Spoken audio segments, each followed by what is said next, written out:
안녕하세요. 이철규 목사입니다.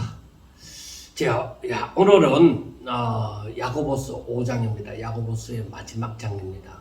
그래서 야고보서를 읽어보면서 느끼는 것은 야고보가 한결같은 마음으로 그 시대에 고난을 당하는 성도들을 향하여서 근면하고 있는 모습입니다. 그래서 우리가 5장을 보면서 생각해야 되는 것이 이제 편지의 결말을 맺으면서 이 성도들을 향해서 좀 더 강하게 믿음 가운데 서기를 바라는 그 야고보의 마음이 그대로 적혀 내려져 있습니다. 그래서 오늘 말씀을 보면은 우리가 그 시대적인 배경을 우리가 어느 정도 알고 있잖아요. 우리가 보면은 그 박해를 받고 있는 로마 정부의 박해로 말미암아서 믿음의 시련을 겪는다. 이 박해로 말미암아서 내가 이 믿음을 잃어버릴 것인가? 아니면은 그것을 인내함으로 잘 감당할 것인가? 하는 문제입니다. 그런데 많은 사람들이 여기에서 믿음의 시련을 겪고 있는 일부분 사람들이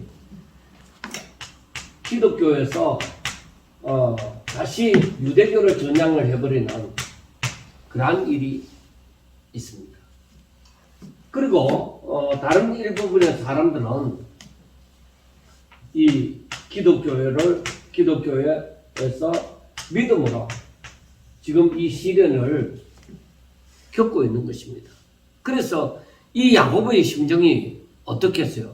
일단 가장 먼저는 이 믿음의 시련에 대해서 1장에서부터 말씀을 하죠. 믿음의 시련을 너희들이 지혜롭게 잘 감당하라. 인내함으로써 잘 감당해라 하는 것을 말씀을 하면서 그 다음 이렇게 박해가 있을 때에 그 공동체 안에 여러 가지 이제 차별이 있게 되어집니다. 그러니까 성도 가운데 일어나는 그러니까 공동체 안에서 성도 간의 문제가 일어나잖아요. 이 박해가 있을 때에 사람들이 이렇게 마음이 흔들립니다. 그래서 흩어지게 이 마음이 이게 갈라지게 되어지죠. 좋을 때는 사람들이 다 좋다고 하더라도 어려움이 있을 때는 분명히 분별이 일어납니다. 우리가 앞으로 이 시대가 점점 종말이 가까워져 오면서 사람들의 마음이 어떻게 돼요? 갈라집니다. 그러니까 알곡과 죽정이가 갈라지는 것처럼 이렇게 신앙생활을 하는 가운데도 이 박해가 있을 때에 성도들 간에 문제가 생겨나는 거죠. 그래서 야고보는 어떻게 얘기를 하고 있습니까? 성도들 간에 차별하지 마라. 차별하지 말라. 그 얘기합니다. 그러니까 사람이 부패한 심성을 갖고 있다 보니까 잘 나가는 사람, 못 나가는 사람, 그러니까 물질이든 지식이든 권력이든 어떤 것이든지 간에 그런 차별의 문제가 어려울 때에 더 크게 일어나는 것이죠. 그리고 서로 성도들 간에 원망하는 문제, 누구 때문이다 하는 그런 원망하는 문제, 불평하는 문제, 그리고 그 공동체 안에서 첫째, 말을 조심해라. 그러니까 혀를 조심해라. 그러니까 여론이 형성되어지는 거야. 그러니까 올바른 지식이 아닌 것으로 말미암아서 여론이 형성되어지고, 야, 이렇게 되지면 우리가 어떻게 되어지느냐, 일단 우리가 밥을 먹고 살아야 되지 않겠느냐, 우리가 일단 이 시련을 피해야 되지 않겠느냐, 야, 우리가 살기 위해서는 유대교로 다시 돌아가야 되지 않겠느냐? 야, 하나님은 진짜 살아계실까? 베리벨 말, 이 엉뚱한 말들을 함으로써 여론을 조성해서 그 공동체를 어찌됐게 할 수도 있는 것입니다.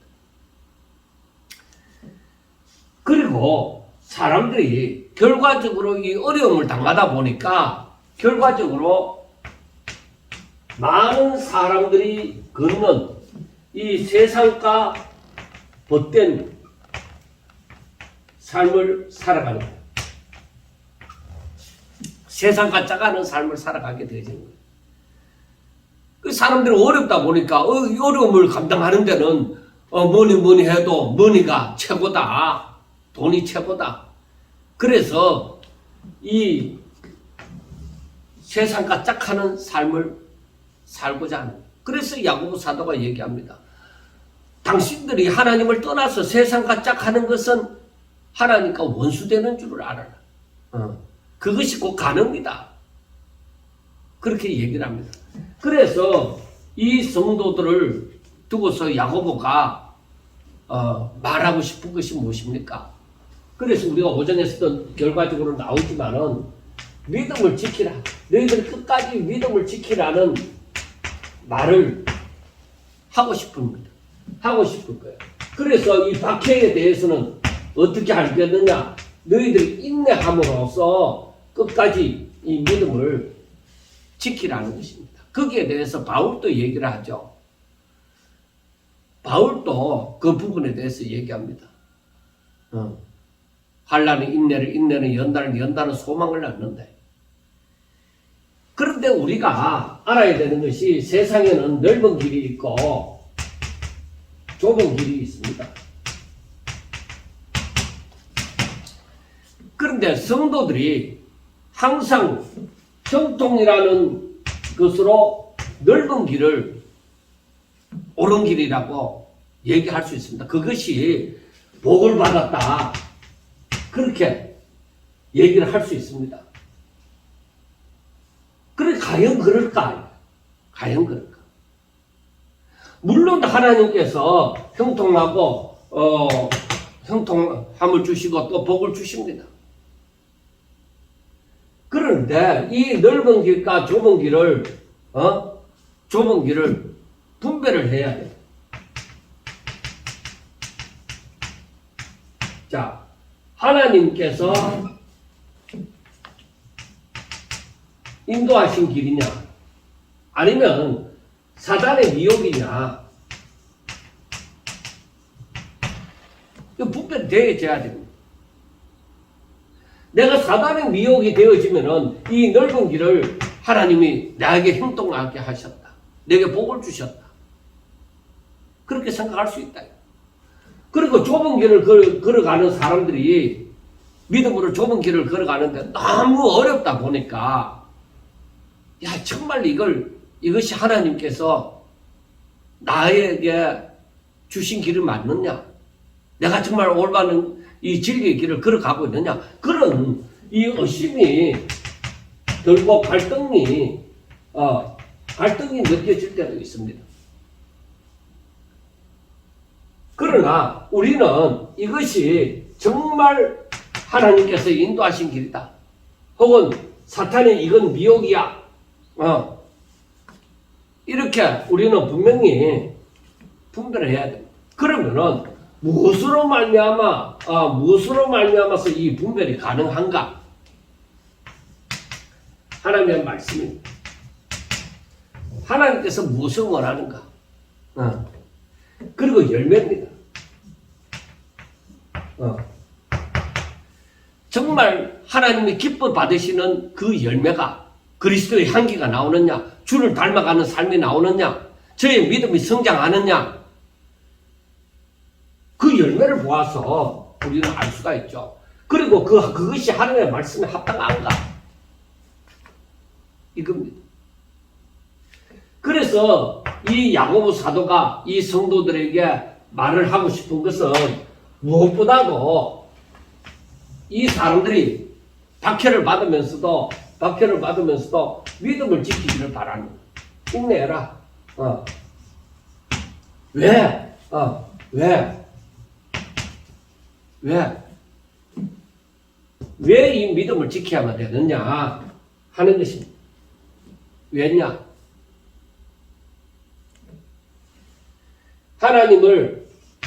하나님께서는 하나님의 말씀을 하나님께서 말씀하시고 그대로 성취하시는 분이십니다. 그대로 성취하시는. 하나님은 전지전능하시다.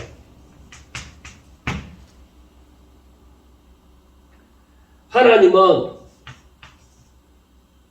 우리가 성도가 성장하기를 원합니다. 더욱더 믿음이 성장하기를 원합니다. 그러니까 하나님을 더욱더 알고 하나님의 말씀에 대해서 순종하고 정말 제가 믿음으로 살아갈 수 있는 그런 성장을 원하신다. 그리고 하나님께서는 우리를 연단시키신다. 우리를. 왜? 이 성장을 위해서.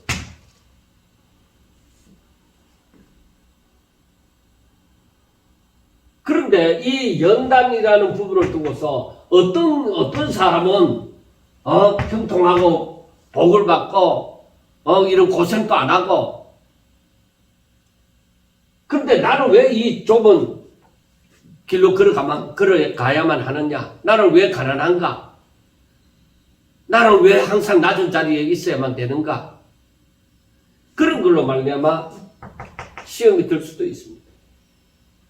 그러나 정말 믿음의 사람이라면 하나님께 기도하라. 그러면은 하나님께서 응답하시리라. 하나님께서 저에게 그것을 깨닫게 하여 주시든지, 깨닫게 하사 바로 저로 하여금 감당하게 하시든지, 피할 길을 주시든지 하실 것이다. 그래서 연단을 받으면은 결국에는 성도의 인내가 생기고, 결국에 가서는 바로 소망이 더욱더 커지는, 소망이 더욱더 넘쳐나는, 확실한 하나님의 말씀을 붙들고 있기 때문에, 하나님의 약속이 있기 때문에 바로 앞으로 하나님의 약속은 하나님께서 멸류관을 주시고 너에게 상급을 주신다. 너를 분명히 필히 구원하시고 너에게 멸류관을 주신다. 그래서 너희들이 박해가 있어도 잘 감당해라 하는 것을 얘기를 해주고 있습니다. 자, 이 문제로 인하여서 야고보 사도는 뭐라고 하느냐? 믿음으로, 너희들이 믿음이 있느냐? 그러면은 너희들에게 행하라. 행함이 따르도록 하래. 너 믿는 대로, 너 믿음을 가지고, 믿음이 살아있으면 그 살아있는 그 믿음을 가지고 행하라. 너가 정말로 하나님을 믿느냐? 그러면 하나님의 말씀을 믿을 것이 아니냐? 그리고 그대로 성취되어질 것인 줄 알지 않느냐? 그러면 네 믿음대로 행하라. 행함이 없는 믿음은 죽은 믿음이다. 그 믿는다고 해도 그건 믿는 게 아니다.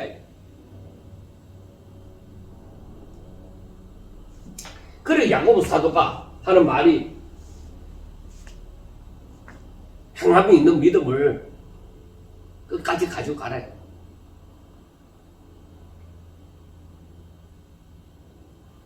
그래서 우리가 오늘 말씀을 보면은 여기에 대해서 쭉 하나님께서 말씀을 하는데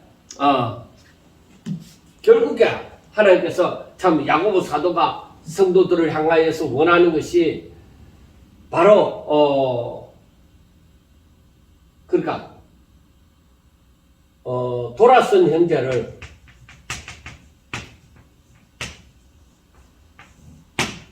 돌아선 형제를 다시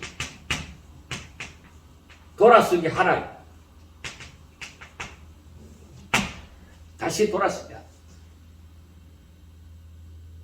그래서 그 깨닫고서 이 다시 돌아서게 하는 것은 진짜 복이 있는 것이다.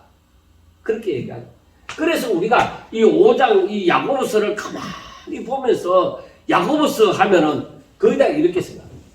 행함이 없는 믿음은 죽은 것이다. 이것만 얘기합니다. 물론 그 말씀이 맞죠. 근데 야고보서를 보면서 이것만 기억할 것이 아니라 이 전체적으로 이 의미를 야고보의 사도가 이 편지를 쓴 그 마음을 우리가 읽어야 된다. 그리고 우리들에게 왜 내게 믿음이 있으면 행함이 필요하다. 필요한 것이 아니라 당연히 행함이 따라야 된다. 그게 왜 그렇게 중요하냐? 그 이유가 나오잖아요.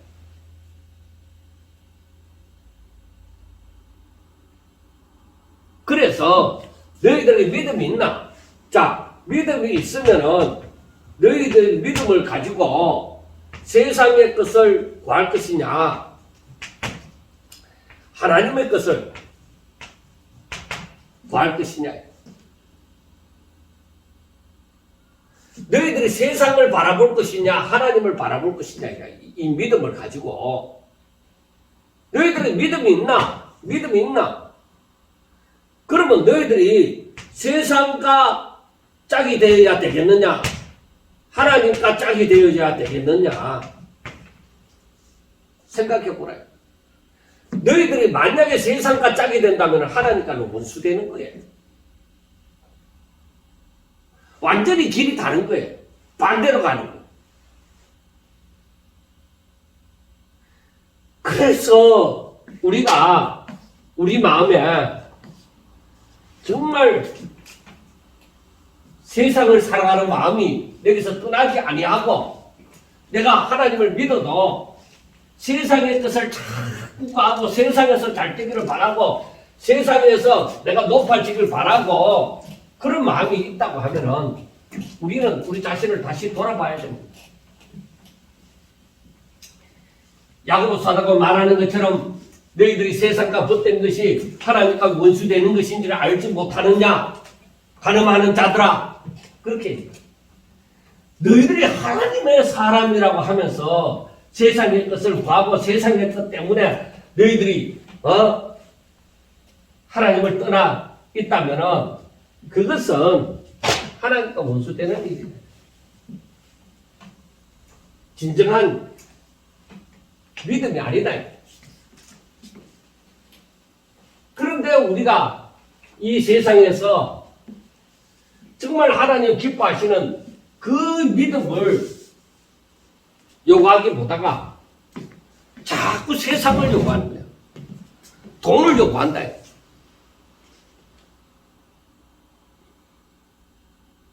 제 자신도 신앙생활을 하면서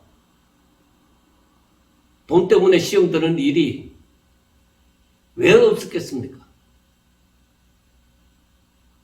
돈에 제 마음이 쓰여졌던 일이, 흔들려졌던 일이 왜 없었겠습니까?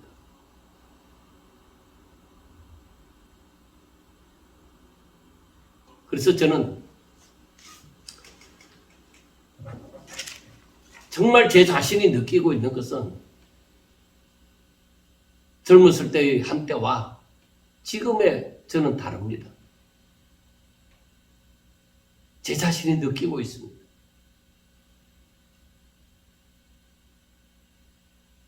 세상의 것 때문에 마음이 흔들리는 자가 아니라 정말 하늘에 신령한 것으로 말미암아 제 자신이 기뻐하고 정말 하늘에 신령한 것으로 말미암아 자신감이 솟아나고 새 힘이 솟아날 수 있는 그런 삶을 살기를 저는 바라는 것이죠. 세상에 있는 돈으로 이 성경이 말하는 주석을 살 수는 있습니다. 성경을 좀 더 알게 해주는 그 주석을 살 수 있습니다. 그런 신앙 서적을 살 수 있습니다. 그러나 그 주석이나 그 신앙 서적이 지식을 가져다 줄 수 있지만 생명이 되어지는 일은 하지 못합니다. 제가 원하는 것은 지식을 원하는 것이 아니라 생명을 원합니다. 하나님의 영이신 성령이 제 가운데 임하사 바로 하나님의 말씀이 제 생명과 같기를 원합니다. 그건 곧 능력이에요. 그것으로 말미암아 기뻐하고 그것으로 말미암아 힘차게 발을 내딛고 그래서 하나님께서 여호수아에게 여호수아가 모세의 뒤를 이어서 지도자가 되어졌을 때 하나님께서 여호수아에게 말씀하셨죠. 강하고 담대하라.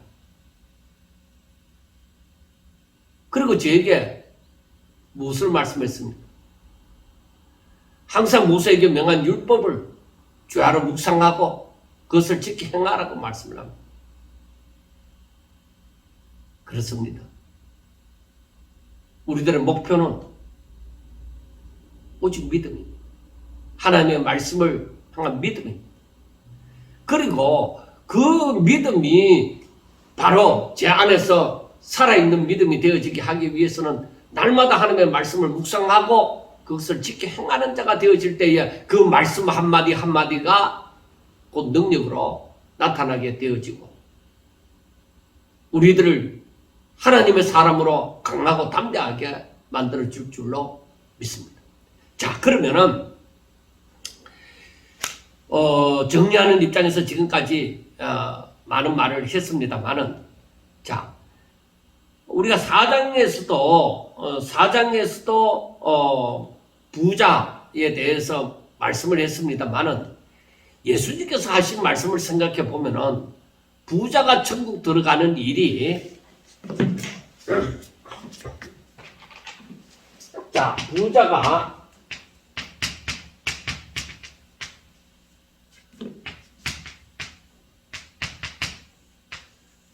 천국 들어가는 일이 부자가 천국 들어가는 일이 낙타가 바늘 구멍으로 들어가는 것 같아요.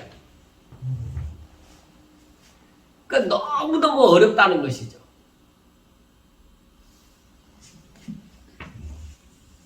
그러면은 정말 사람들이 원하는 이 부자,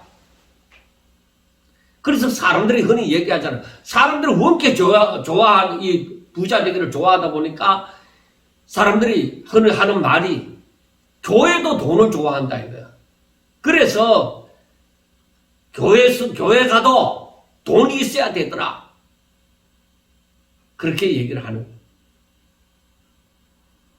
여러분, 이 땅에 속한 사람이든 단체든 뭐든지 간에 다 돈을 필요로 합니다. 돈이 없이는 땅을 살 수 있습니까? 집을 살 수 있습니까? 돈이 없이 음식을 살 수 있습니까?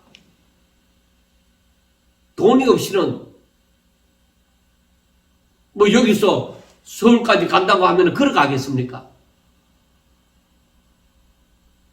그것도 비행기를 타고 가든지 버스를 타고 가든지 뭐 기차를 타고 가든지 다 돈이 있어야 그걸 타고 갈 거 아니에요. 그 돈을 필요로 합니다.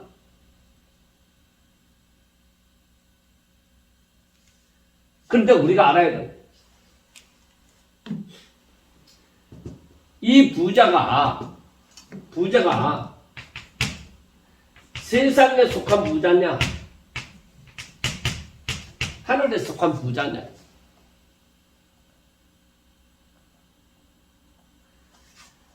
세상에 속한 부자는 많다. 하늘에 속한 부자는 적다.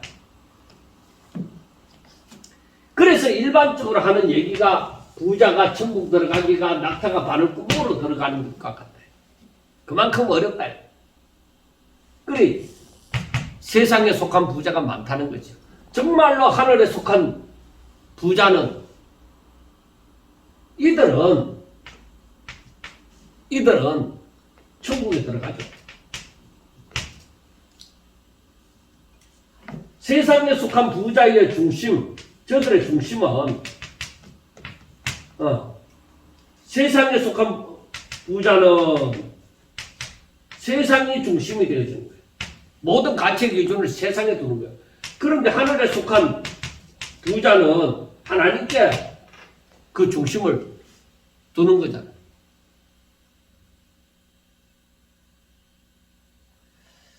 그러면 부자인 성도는 어떻게 살아야 될 것인가?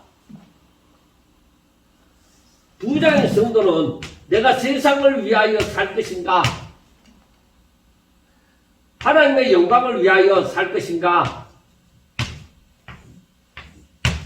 부자인 성도의 믿음이 살아있느냐? 산 믿음이냐?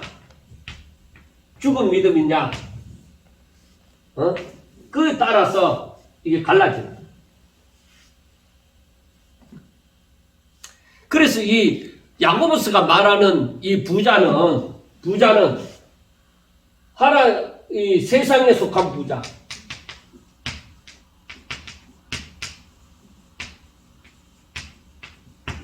세상에 속한 부자를 두고 얘기하는 거예요. 그래서 여기 보면은 들으라 부한자들아, 너희에게 임할 고생으로 말미암아 울고 통곡하라. 저들에게 앞으로 고생이 임할 것이다. 그러므로 이 고생으로 말미암아 너희들이 울고 통곡하라. 왜? 이 고생은 일반적인 고생이 아니에요. 하나님의 내리시는 벌이다. 자, 너희의 재물은 썩었다. 그리고 너희의 옷은 좀 먹었다. 그리고 너희들이 누리는 그 금과 은은 녹이 슬었다.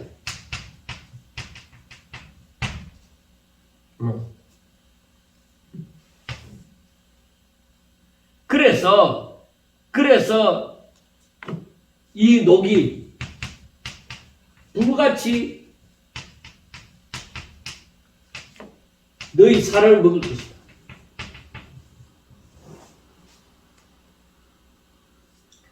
너희가 이 말세에 또 하나님의 말씀으로 바른 삶을 살지 아니하고 너희들은 이 땅의 것을 위하여 재물을 쌓았다. 땅을 위하여 너희들이 살았다. 자, 말세에 성도들은 어떻게 살아야 되느냐? 말세에 성도들이 재물을 쌓아야 되겠느냐? 주의 날이 곧 임박한데 저들이 땅의 것을 위하여 열심히 산다는 게 말이 되겠느냐? 말이 안 된다. 너희들은 이 말세에 재물을 쌓았다. 너희들은 이 세상을 위해서 너희들은 살았다. 말세에 정신 차리고 깨어 근신하여 더욱더 하나님을 믿어야 되는데 이들은 오히려 재물 쌓는 일에 힘을 쏟아. 그런데 그 재물을 쌓는데 그 재물은 이제 결과적으로 이 말세에 썩어버리고 너희들의 옷은 이제 좀 먹어버리고 사치스러운 그 옷이 좀 먹어버리고 너희들의 금과 은은 이제 녹이 슬었다. 그래서 그것이 너희 살을 먹는다. 그래 이게 뭐예요? 이 고생이다. 이게 망함이에요. 너희들은 망할 것이다. 세상의 부한 자들아 똑바로 들으라. 너희들은 망한다. 그래 이 사람들은 세상에 속한 부자예요. 아니에요. 나는 하나님 믿어요. 나는 부자라도 나는 하나님 믿어요. 그래? 너희들이 믿음을 위해서 사냐? 하나님을 위해서 사냐? 하나님의 영광을 위해서 네가 믿음으로 사냐? 한번 너 자신을 살펴봐라. 너희들이 이 마지막 때에 돈을 가지고 어디에 사용하느냐? 어디에 사용하느냐?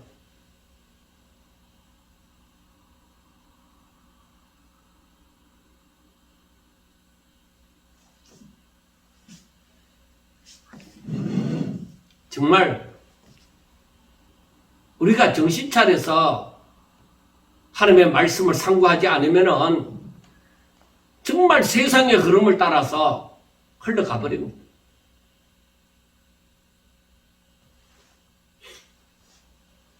사람들은 어찌됐든 돈을 가지고 있으면은 부자이면 무조건 인정을 하는 거야. 그 사람은 부자이지 않느냐는 것입니다. 너는 돈도 없고, 너는 권력도 없고, 너는 뭐 자랑할 만한 게 뭐 있나? 그래도 그 사람은 돈이라도 모았잖아. 정말로 믿음으로 사는 사람들은 그게 부럽지 않을 것입니다. 왜? 저들은 망할 것을 분명히 알기 때문에.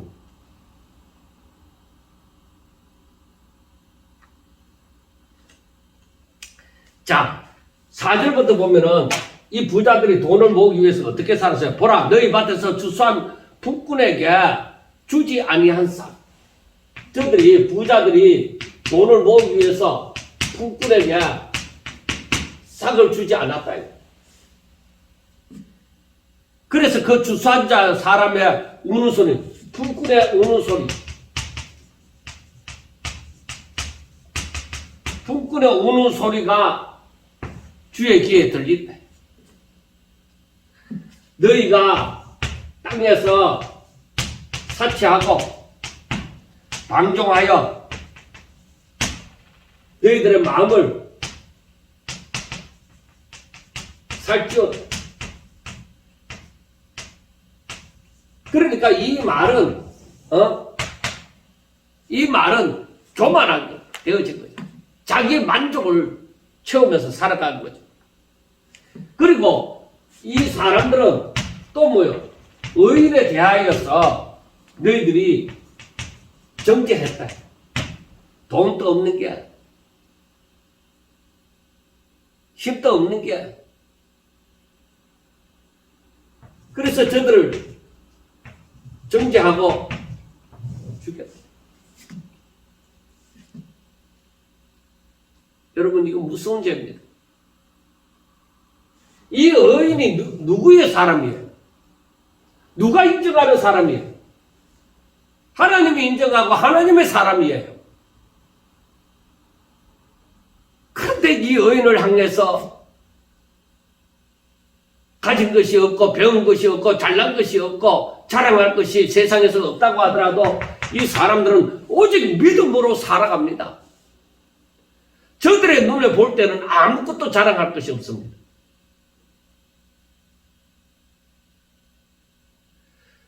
그 힘든 가운데서라도 오직 믿음으로 살아가는 이 의인들을 이 부자들이 정죄하고 죽였다. 별 볼 일 없는 인간이 자랑할 것도 없는 게, 돈도 없는 게, 평생 가난하게 사는 게. 여러분, 그런 말을 우리가 듣기 싫어해요.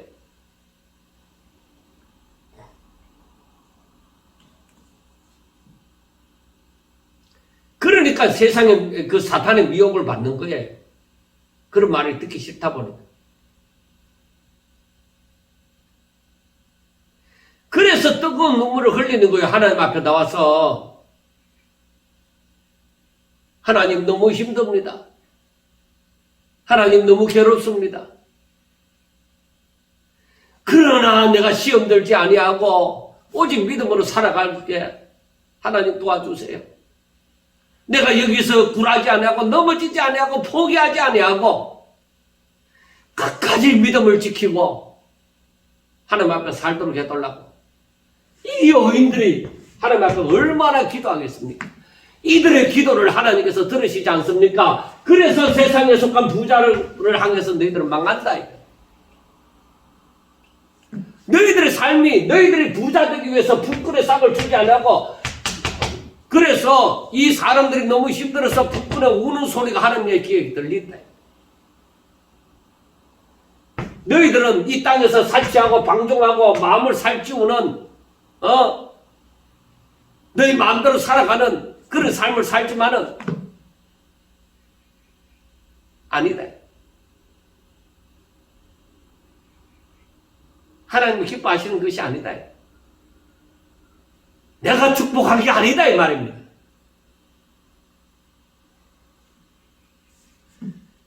그래서 이 불의한 부자, 세상에 속한 부자,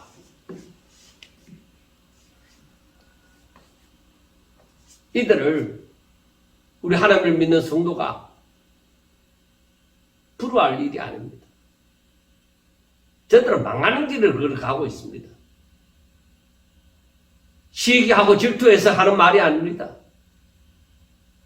우리는 바로 세상과 하늘을 두고서 우리는 분명하게 알아야 됩니다.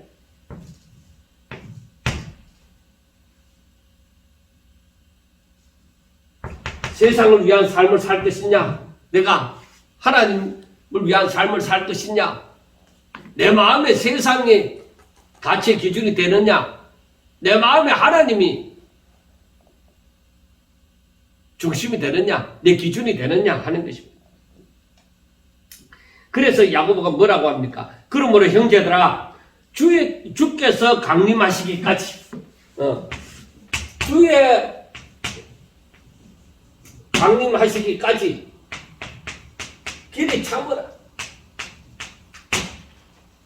그리고 보라, 농부가 땅에서 나는 귀한 열매를 바라고 길이 참아 이른 비와 늦은 비를 기다리나니 너희도 길이 참고 마음을 굳건하게 하라.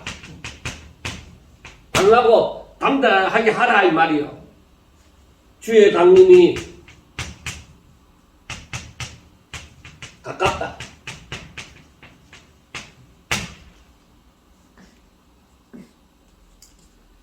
그러니까 이 말씀은 뭐예요? 주의 강림이 가까우니까 마음을 굳건하게 하고 너희들 길이 참아라. 박해 가운데서도 길이 참아라. 왜? 이 강림이 있으면은 하나님이 심판하시고 하나님께서 모든 것을 보상하신다. 망할 자는 망하고 흥할 자는 흥하게 되어진다. 천국 갈 자는 천국 가고 지옥 갈 자는 지옥 가게 되어진다. 멸류관 받을 자는 멸류관을 받고 불의 심판을 받을 자는 불의 심판을 받는다. 그러니까 그 하나님께서 심판하시는 날이 가깝다. 주의 강림이 가깝다는 것입니다. 그래서 이 야고보 사도는 이 박해를 당한 성도들을 향해서 우리 주님이 곧 오신다. 참아라. 그 모든 힘듦을 믿음으로 오로지 참아라. 그리고 형제들아 서로 원망하지 마라. 그리하여야 심판을 면하리라. 보라, 심판주가 문 밖에서 계시느냐. 형제들아, 주의 이름으로 많은 선지자들을 고난과 오래 참으며 본으로 삼으라. 자, 선지자들이 어떻게 살았느냐. 그러니까 고난과 오래 참으며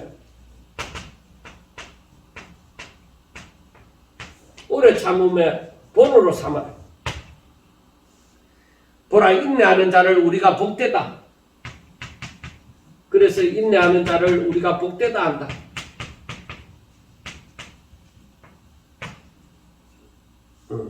복되다 하려니 너희가 요업의 인내를 들었고 주께서 주신 결말을 보았거니와 주는 가장 자비하시고 긍휼히 계시니.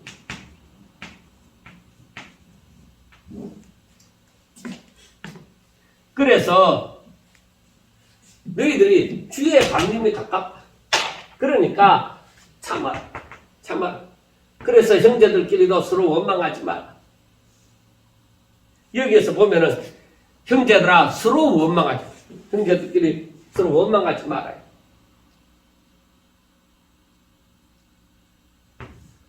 오직 이 말을 보면은 모세가 출애굽의 지도자가 되어져서 하나님의 명을 받아 출애굽의 지도자가 되어져서 이 백성들을 이끌고 광야 생활을 하게 되어질 때 이 백성들이 얼마나 모세를 원망했습니까? 참 이것을 생각하면서 또 생각이 나는 것은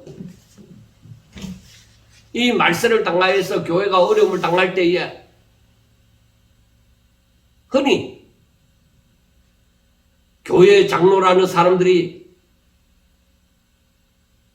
그 책임을 교회가 부흥 안 되는 책임을 목사에게 돌립니다.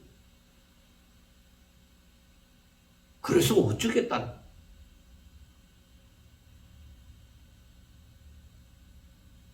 여러분,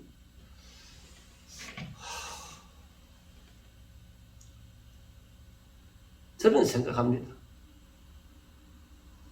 목사에게 책임 돌리는 것도 좋고 다 좋습니다.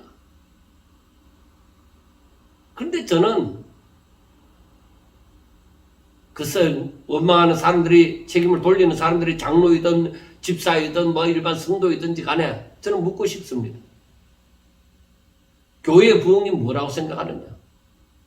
당신들이 바라는 부흥은 뭐냐?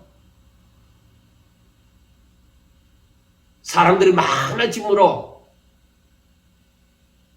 당신들이 거기서 대장 노릇하고 싶으냐? 아니면은 우리 교회가 이만큼 크다 하고 자만심을 갖고 싶으냐? 자랑하고 싶으냐?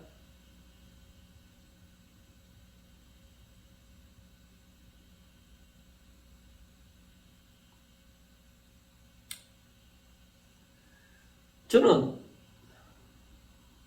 참 전도사 때부터 단독 목회를 하다 보니까 이 부흥이라는 데 대해서 굉장히 관심을 가졌어요. 당연히 교육자니까 교회 부흥에 관심을 가지죠. 그런데 그때 처음부터 저는 생각하기를 교회 부흥이 무엇이냐? 저는 제 자신을 바라보면서 그 생각을 더욱더 하게 되었었습니다. 강도사 시험을 칠 때도 제가 논문이나 이 모든 것을 내놓고 필탁고사는 치지 않았습니다. 왜? 내가 부족하다. 이건 아주 뭐 겸손해서 뭐 그런 마음이 생기는 게 아니라 진실로 내가 이 상태에서 목사가 돼서 어떻게 하느냐. 제 부족이 너무 낱낱이 보이는 거예요. 그래서 저는 제 심령에 말씀의 부흥이 일어났으면 좋겠다. 그래서 믿음의 역사가 일어났으면 좋겠다. 그리고 내가 성령이 충만한 그런 사람이 되어졌으면 좋겠다. 그래서 정말로 하나님의 사람이 살아가는 것처럼 그렇게 살았으면 좋겠다는 것입니다.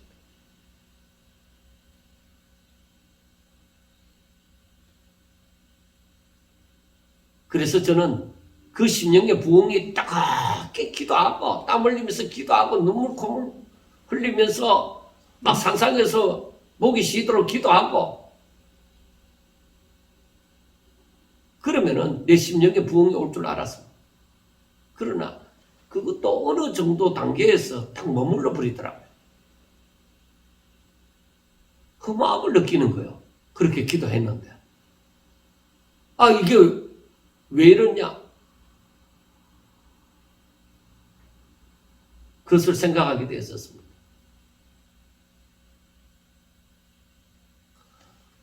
하나님의 말씀이 내게서 생명으로 역사하고 이게 깨달아지고 하나님의 뜻이 무엇인지 알아지고 이런 부흥이 일어나야 되는데 내가 따갑게 기도하고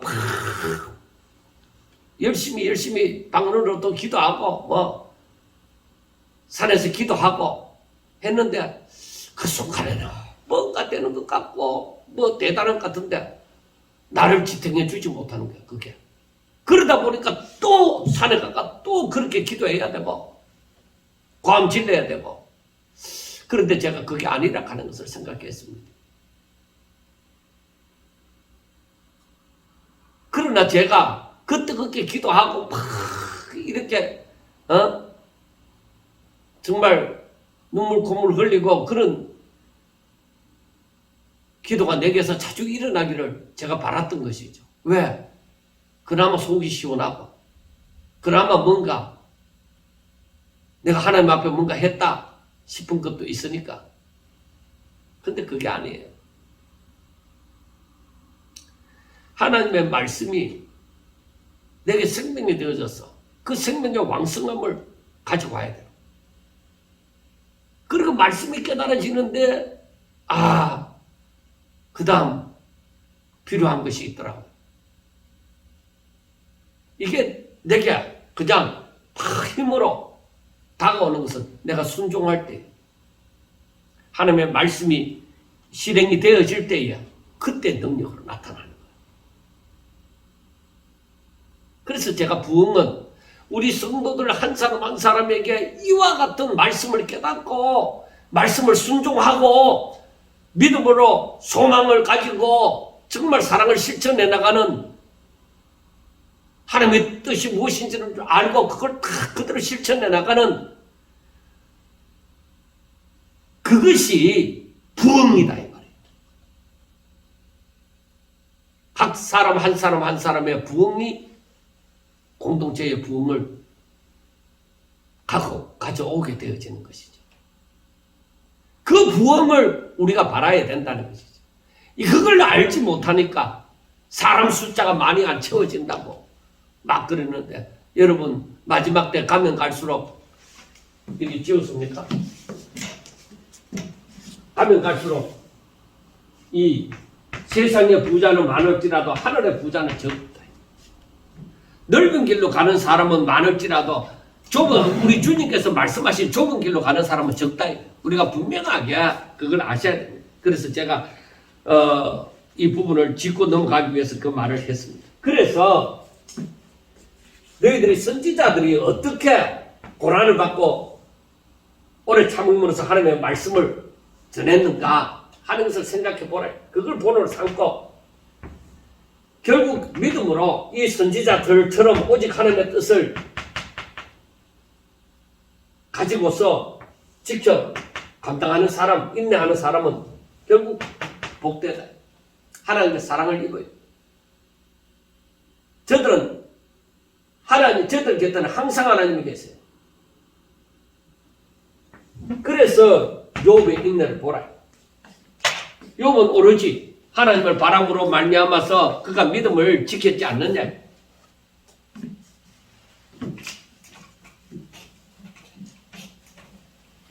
결국 하나님께서 욥에게 복을 주셨잖아요.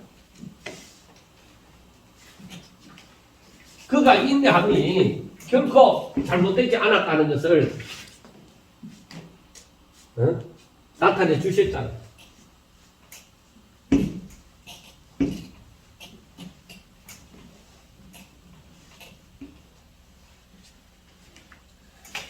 우리가 욥의 인내를 많이 말하면서 정말 욥의 인내함을 실천하는 사람은 그렇게 많이 보이지 않습니다. 왜? 내가 어려움을 당하는 것은 욥의 친구들이 말하는 것처럼 내가 하나님 앞에 잘못해서 내가 저주를 받아서 징계를 받아서 그렇다 그렇게 생각을 하기 때문에.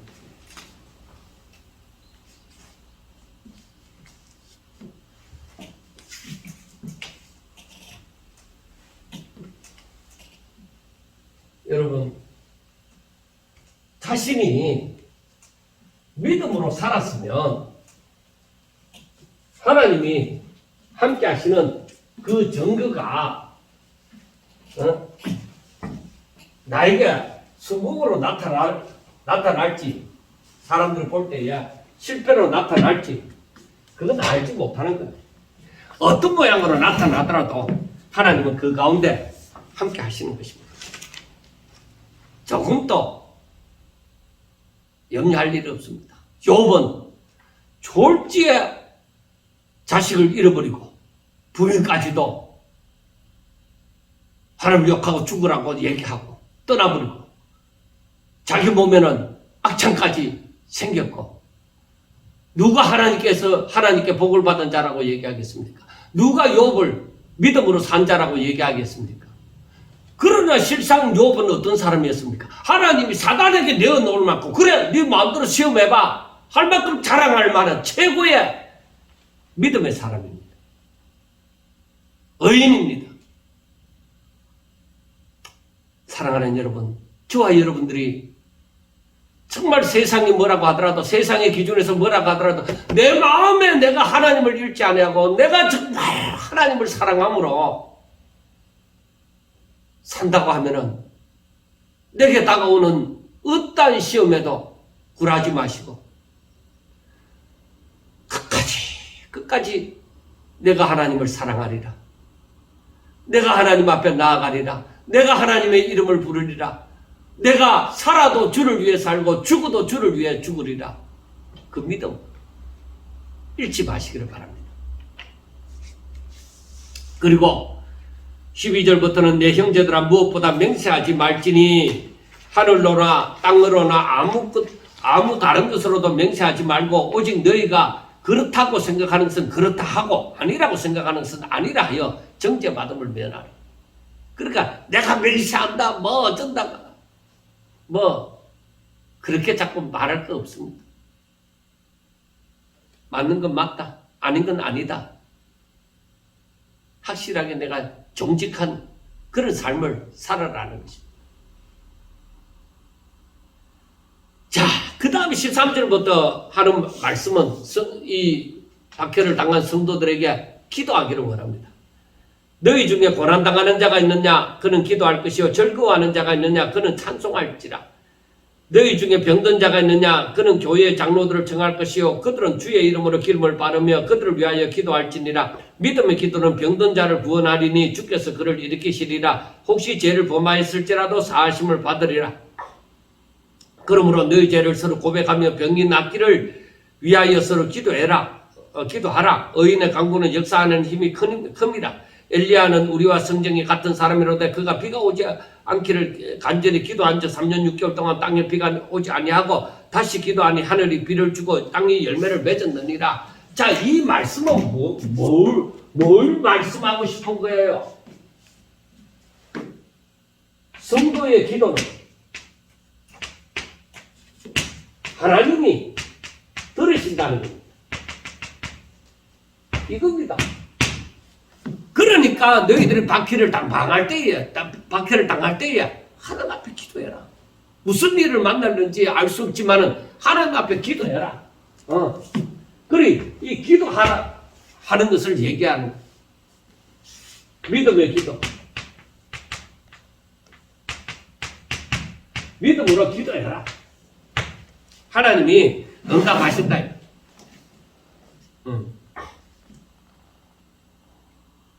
그래 엘리야의 경우를 들어 얘기하면서 하나님께서 이와 같이 들으시지 않느냐.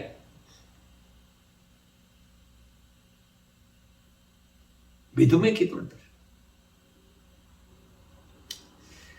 그리고 19절부터 내 형제들아 너희 중에 미혹되어 진리를 떠난 자가 누가 돌아서게 하며 너희 중에 미혹되어서 진리를 떠난 사람이 있다. 너희 가운데 있던 사람 미혹 중에서 진리를 떠난 사람이 있는데 그들을 돌아서게 하면 너희가 할 것은 죄인을 미혹된 길에서 돌아서게 하는 자가 그의 영혼을 사망에서 구원할 것이며 그러니까 돌아서게 하는 미혹되었던 자가 나를 돌아서게 하는 것. 이 야고보가 그래 미혹되어져서 진리에서 떠나버린 사람들 때문에 얼마나 마음 아팠겠습니까? 그래서 너희들이 믿음 가운데 바로 서서 저들을 돌아서게 하는 것이 저들이 바로 저들의 영혼을 사망에서 구원할 것이다. 사망에서 구원하는 것이다. 그러니까 다른 길은 없다 이거야. 하나님을 떠나서는 다른 길 없어요. 여러분들 하나님을 떠나서는 다른 길 없어요. 어떤 박해가 있더라도 하나님께 붙어있고 오직 내가 죽더라도 내가 하나님 안에서 죽을 거야. 나는 하나님 안 떠날 거야. 내가 어찌 하나님을 배신하랴. 내가 어찌 하나님의 구원을 무시하랴 하나님께서 우리 주님이 날 위해 십자가에 못 박혀 죽으신 것을 내가 어찌 믿지 않겠느냐? 내가 어찌 그 못 박혀 죽으신 그 구원을, 나 대신 죽으신 그 죽음을 내가 어찌 무시하겠느냐? 그를 할 수 없다. 나는 그것을 믿노라.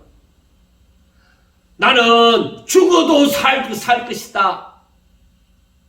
나는 우리 하나님이 나를 다시 살리시사 저 천국으로 인도하여 주실 것을 믿노라. 내 인생 오직 주 안에 살리라.